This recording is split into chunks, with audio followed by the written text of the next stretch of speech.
DC Drano on Twitter. Check this out. Breaking news. GOP Rep. Anna Paulina Luna submits House resolution to expel Rep. Adam Schiff from Congress in light of Durham report findings showing his involvement with illegal spying on U.S. president. It's a resolution that says resolved that pursuant to Article 1, Section 5, Clause 2 of the Constitution of the United States, Representative Adam Schiff be and he hereby is expelled from the House of Representatives. Now, I'm not convinced they'll actually do it. No, unfortunately They should do it. And outside of the spying, I do want to mention that he published the private information of an American journalist, once again in an attempt to smear your family.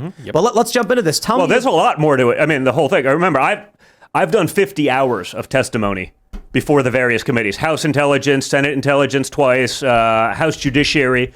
And when he was on House Intelligence and doing that, I was in front of that committee and I got out. It was like I got in at like 9 a.m.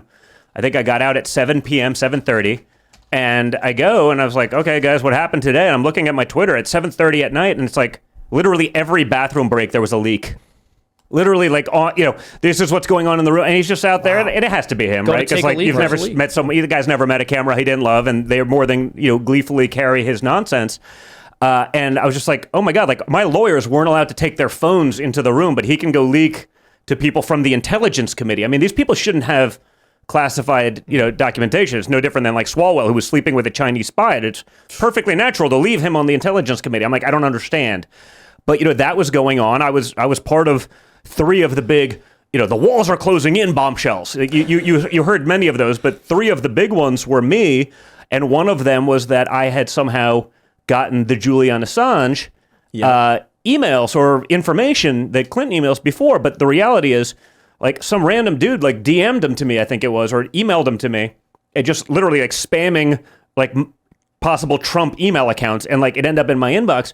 And I'm looking and I'm like, well, I didn't have these things before they came out, but it was like 14, right? Like August 14th or whatever the date was, right?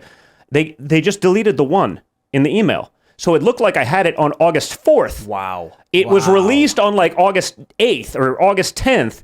But you delete the one from 14, it looked like I had it 4 days before the rest of the world, not 6 days after the rest of the world. Because you get a lot of that spam. It was just totally like that was a gotcha moment. It's known now because we have the emails that we handed over and we have the emails they used in evidence, and it's like, there's not even a correction. There's not even a correction. It's like it's still real, and so it was just that constant lies. My Time magazine cover was truly special. So this is Vox.com from 2017. It says red-handed. Yep. Time's latest cover captures how bad things are for Donald Trump. The Russia scandal hits home by David Von, is it Drell? However you pronounce it. Who cares? I think at this point, it's now been about 6 years since this Time magazine cover. If red-handed what? Nothing happened. It was all nonsense. Yeah, the whole thing was a lie. But it didn't. Yeah. But again, that didn't matter. And that's the thing. I mean, even then, for us and for me, it's like, well, there must be something to it. I mean, the FBI is saying these things. The CIA, they're. Maybe you believe they're honorable institutions on some level. I believe that. I have friends in law enforcement, and I now make the distinction sort of between the door kickers and the bureaucrats, right? The door kickers, like they come up to me all the time. It's like, I can't believe what's going on. It's disgusting. And but they also know if they say anything, they're fired or they'll never get promoted, just like they're doing in the military. If you don't take the vax times 12, like you're no longer a fighter pilot. We'll just put someone else who checks a bunch of boxes. I got to be careful. Sounds a bit cowardly. It is, but that's unfortunately, now the game. Again, no one's talking about this story right now. It's kind of a big deal. I mean, Watergate's a big deal. They still talk about Watergate as being a big deal. The people who, worked on Watergate, they haven't really done much since then, but they still hold this legendary status for some reason. And, they've been commenting, Bob Woodward and others have been commenting on this story for 6 years as though they're the foremost authority on it. Now it's all nonsense. Yeah. But where's like we got this wrong. Where's the mea culpa? Like, it doesn't even matter. Like, that's never coming. No, of course it's never coming because journalism is dead, and that's why it's so important what you guys do and what I try to do. I'm sure what you do as well. I am a journalist. On Tuesdays and Thursdays at 6 p.m. Appreciated, Shamer. You're welcome. We're all sort of in this together because the reality is like we're taking on media and some of these things that I do actually genuinely believe were once noble institutions, but man, it's gone downhill quick. Here's the thing. It's evil. These people are. Look, I think that when your dad gets reelected, we need an AG who is going to launch criminal probes. I'm not saying every journalist, I'm not saying every Democrat, I'm not saying every member of the intelligence agency or federal law enforcement are criminals. I'm saying it is clear that there was an attempt, a seditious conspiracy. Yeah. Now, what they're trying to, I'll phrase it this way. Right now, what do we know? There's something called the standalone complex. Are you familiar with the term? I've heard of the term. I'm not I think it originates from Ghost in the Shell. It's a manga and anime. But the idea is when a bunch of people all do something in a way that looks like a conspiracy, like if there's a crowd of people and all of a sudden everybody stands up, you might think it was coordinated, but it's not. Yeah. That's what we can say happened right now. But I will say this. All of these people who pushed the lies, Hillary Clinton making these false claims, the FBI then chasing after evidence that was not correct, the manipulation of evidence to further FISA warrants, suggests probable cause that there was a seditious conspiracy. Correct. At the bare minimum, I am hoping that we actually see a real AG get in when your dad gets reelected, and he just says, we're going to start filing some criminal investigations, likely some criminal indictments, and then these people end up getting charged. I think Adam Schiff is criminally culpable for going on TV over and over again, trying to subvert this country and sow distrust in our institutions. Well, and so just reverse it, right? Reverse the parties for a second. If Republicans did what Adam Schiff did, they'd be in the gulags right now. I mean, someone would be in Gitmo. I use, I don't want to necessarily talk about myself that way the whole time, but if I was Hunter Biden, right, they wouldn't be removing the team at the IRS to hand it over to the DOJ because they had a whistleblower. That whistleblower would be beyond reproach. If I was on video, if I did one of the hundreds of degenerate things, it would be disqualifying, not just for me, but for my father, but for him, it's okay. Mm-hmm. Millions of dollars, the shell entities that were magically formed to do business the second Joe Biden had authority to do, only in the countries that Joe Biden had any kind of authority where he could manipulate an outcome. Magically, these people are all of a sudden business people. We got in trouble for building buildings when I think there's a pretty solid record that our family's been building buildings for 60 years. It's that, the two-tiered levels and two-tier system of justice right now that's just so flagrant. It's so in your face. Even those who may hate Trump or me or whatever, I don't think that anyone can objectively look at it. Maybe they won't say it in polite company, but when they're sitting there by themselves at night being like, okay, well, there's a lot of BS here. Is when your dad gets reelected, I don't know if you speak for him, and I do think there's something silly of being like Trump Jr. is here. Let me ask you what your dad thinks. Yeah, no, I don't, because a lot of candidly, there's so much every day. I couldn't keep up with the insanity to begin with. Right, there's not enough time in the. I'm just hoping that he fires everybody. Yeah, classic Trump, you're fired. Little Cobra to all the bureaucrats. I hope that a real AG comes in and says this country needs a fresh start. This corruption's got to go. Yeah, well, listen, I do know this, and talking to him. Coming in as an outsider was great, but you also have the pitfalls of that, which is, again, you can't fathom that.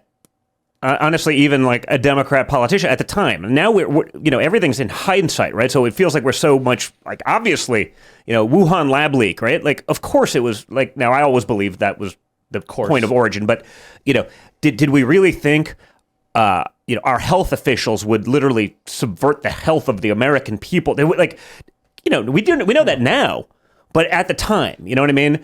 One of the things they gave my father a lot of stuff over January 6th. I don't know what I can say on YouTube or not, but I don't think it's controversial. But why didn't he pardon people? Well, in the 7 days between that and we didn't know. They didn't release any information. We were told it was a violent this. We weren't shown any video. 2 years later, we finally get the videos because Republicans are able to release that, but there's a reason they control that information. You can see that happen then, but in that period of time, you actually didn't know much. I actually think if we look at the CNN debate that your dad had with Caitlin Collins, it was he answered rather well. She said, why did you wait 3 hours to say, no violence? And he pulls out the tweets and he's like, half an hour after they breached, I said, no violence, no violations. Yeah. And then, are you going to pardon people? And he said, I'll take a look at it. Some people obviously did bad things and they shouldn't be pardoned. He's completely right. Yeah, no one believes you should be able to go punch a cop randomly. But if you're getting a tour through the Capitol, it's a little different, right? The police open the door for you and let you in. Why are you being criminally charged? The video, the sound bites that you hear from that, I mean, I think it demands much further investigation. And honestly, the bigger thing is, frankly, almost regardless of even if you did punch a cop, I think you're still entitled to due process. Yeah. And that's the problem that seems to be totally missing, meaning, due process doesn't mean we put you in jail for 2 years or maybe we'll deal with it someday. Yep. And, even with all of this stuff going on, even with all the conspiracy theories that have come true, even with everything that we now know, they want to cast a wider net around January 6th. I'm like, really? Like, that's what you're going to look into? Not people who have real power and influence in government manipulating, whether it's, and I think it's not election interference, but this was designed to hurt Trump. It made midterms harder. Those of us who, I've become a junkie at this. At the time, I probably wasn't, right? We build buildings. That's what we did. Like, I was into it. I was always reasonably political, but not like I am now. So, you're sitting there, the average person trying to put food on their table, and they're listening to 5 minutes of news a day. It's like, well, okay, there must be something to it. I thought that. And I was a target. I was probably the number 2 target of them after my father. Well, so let me ask you, what was I suppose it's a 2-part question. What was the first time you realized they were lying, like they were coming after you, like something was happening, and how did you feel? Like, it is back 2017 or something? It's interesting. I don't actually remember. I mean, you start seeing it and you're like, wait a second. Like, they accusing me of what? That's pretty obvious. And again, initially, even with this stuff, I was like, well, yeah, I may, who the hell knows, right? They get you that way a lot, right? There's, some, one of the alt-right characters, they make it seem like that's half the country. It's nonsense, right? There's 7 of them out there that, but they're like, they got a selfie with Don Jr. Like, I took 1,700 selfies that day. Like, I don't know who that person is, but it's like, we're best friends, and the media will run with that. So, it's like, well, I don't know, maybe someone was doing something bad, and who knows, maybe they have a picture with me because I took a click line. Because you're a public figure. I took 150 pictures in a 5-minute period. It doesn't mean I actually know the person. It doesn't mean I could even tell you when that happened because I was so swamped with it. But so you're like, well, maybe peripherally there was something going on. I know I didn't do anything, but then you start seeing it further. And you start realizing, I was like, wait a minute, like, I'm actually the red-handed on the cover of Time magazine and Schiff's on TV every day lying about it. I'm like, wait a second.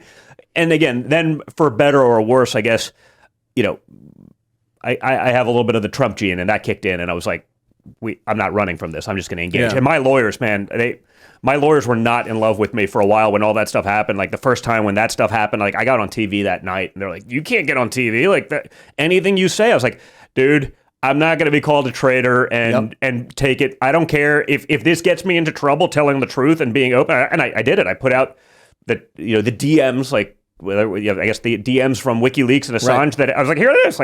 I'm not, what am I supposed to do? I opened a DM that someone sent me, like, that. I don't know. Like, am I supposed to? And by the way, I also didn't I wouldn't have even thought about these things necessarily at the time, right? Like, it's just a different mindset. Now it's like, okay, like what's the setup? What's the angle? I think about these things now. At the time, I certainly didn't. But I realized how much more nefarious it is. But I agree with you. I mean, it's the most frustrating thing in the world when you have lawyers being like, you can't defend yourself. Yeah, and they did. And I just ignored them. And for 2 years, they were like, you're going to get your... And finally, they came up to me like, they go, you were right. I go, what do you mean? They're like, you know what? If you would have curled up in the corner over there and, sucked your thumb crying for mommy, like, it would have meant nothing. It would have been worse. It would have actually been worse, right? Yep. It's the capitulation. You see that with, like, cancel culture, right? The second, like, okay, I'm sorry. Oh, the sorry. Yep, blood in the water. There's no honor in it, right? There's no, if you're trying to do the right thing, that's actually your admission of guilt to them. Because it doesn't have to be real to begin with, right? The accusation can be total BS, but if they say it enough, they put it on the cover of Time magazine, there must be some truth to it. You then try to be, okay, let's just settle it down. I'm going to apologize. No. That's the first mistake, because now they got you because you've admitted that you actually were wrong, and there's no coming back from it. They're not dealing, honorably. It's not an arm's length, like, let's do the right thing. Exactly. And this is something that conservatives and Republicans, both as individual citizens and political leaders, have really failed at for such a very long time.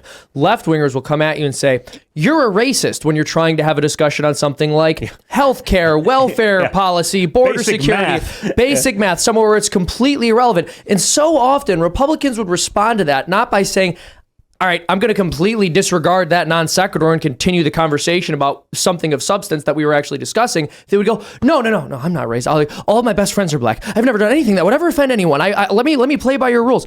And then Your dad comes around into American politics, and when these people start asking him these ridiculous questions and framing things in a ridiculous way, he's like, "Shut up, you stupid!" And it's beautiful. The Rosie O'Donnell thing was exactly what you're talking about. Only But I think Rosie O'Donnell. But I think that's really Everyone's important. screaming and cheering. Well, that because was amazing. Yeah, for- I was there, and that was like, I'm just like, that was actually when I was like, oh, he's going to win this thing. It was interesting. When he called Rosie O'Donnell a fat pig, that was it. I knew.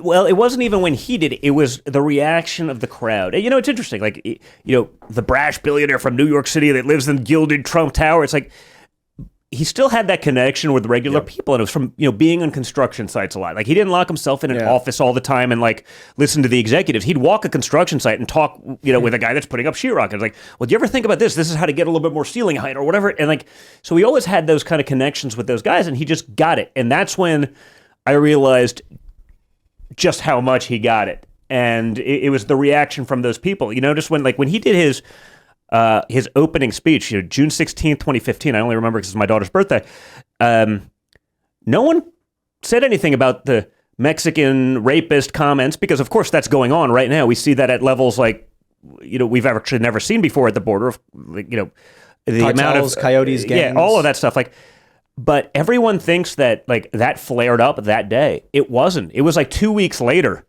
when like he actually started gaining, and all of a sudden like, oh my God, he could win. Mm-hmm. That's when it became racist, because everyone knew it was real.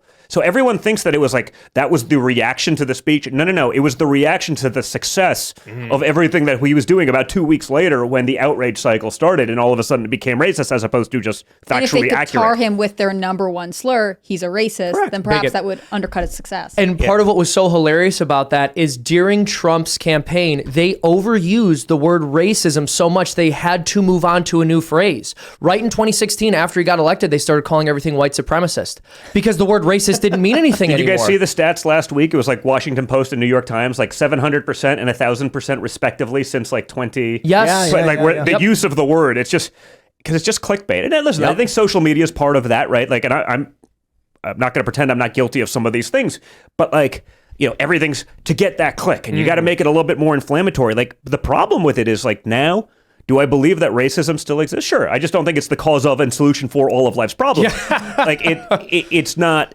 You know, I travel the country. I haven't experienced any of it. I haven't seen it. I see tens of thousands of people a month, like all over the place, and yet there is actual racism still.